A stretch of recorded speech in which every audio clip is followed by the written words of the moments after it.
আল্লাহ আমার সাথে যাকে দেখলে তুমি খুশি হবা, আমার সাথে যাকে দেখলে তুমি রব হিসেবে খুশি হবা, আল্লাহ তুমি আমাকে তাকে দান করো।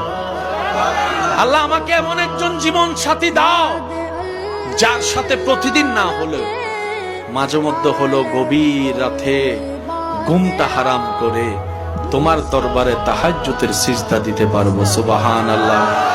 আল্লাহ আমার জীবনে এমন একজন নিয়ামত দাও যে ব্যক্তিটা আমার জীবনে আসলে আমার ভাঙ্গা ঘরটাও শান্তিতে রূপান্তর হয়ে যাবে।